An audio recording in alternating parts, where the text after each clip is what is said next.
premier prix or est attribué à Ipsos et l'Institut Pasteur, en collaboration avec la Caisse nationale d'assurance maladie Santé publique France, pour un projet Comcor. Donc, il s'agissait d'un projet d'étude de 4 témoins à l'échelle nationale qui, depuis octobre 2020, permet de suivre dans le temps et en continu les impacts et l'évolution de la pandémie de Covid en France.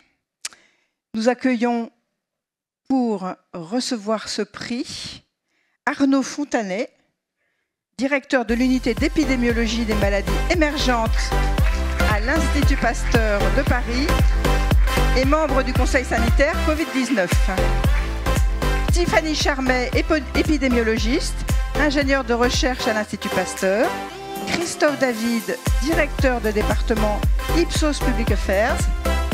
Faiza Omar, directrice d'études Ipsos Public Affairs. Et enfin, Henri Vallard, directeur général délégué du groupe Ipsos.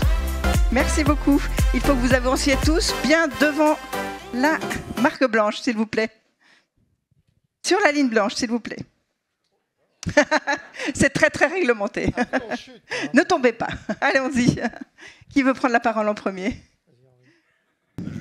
Merci d'abord. Je suis très heureux de pouvoir dire quelques mots sur ce projet qui a démarré en fait par des discussions à caractère plus scientifique où nous cherchions à comprendre au début ce qui se passait dans l'épidémie.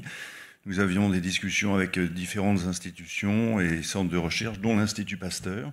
C'est comme ça que nous sommes entrés en contact et qu'au fil des discussions est venue l'idée de démarrer une étude cas témoins.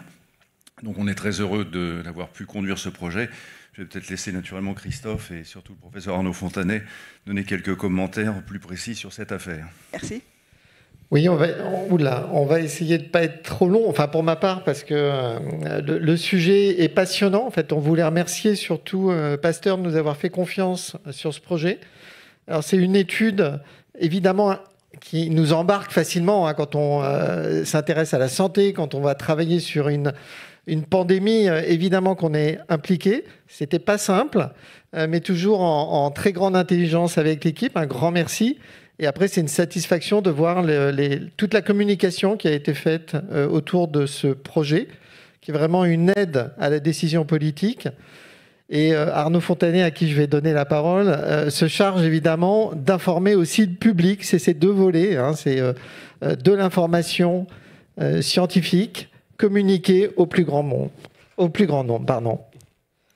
Bien, merci. Oui, donc vous dire à quel point on est heureux d'être récompensé par ce prix, et on voudrait tout d'abord remercier Ipsos parce que la collaboration avec eux a été incroyablement fluide. On est dans une situation de crise sanitaire que vous connaissez tous. On travaille avec un cahier des charges extrêmement élevé.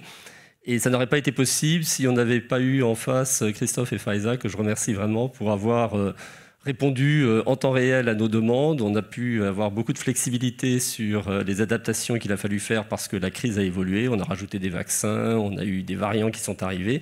Et à chaque fois, on peut modifier les questionnaires et actualiser finalement les informations qu'on reçoit, qui sont utilisées effectivement pour informer les pouvoirs publics et les aider à prendre les décisions difficiles qu'ils ont à prendre en crise sanitaire, et puis le public après avec les communications d'abord scientifiques et reprises par les médias.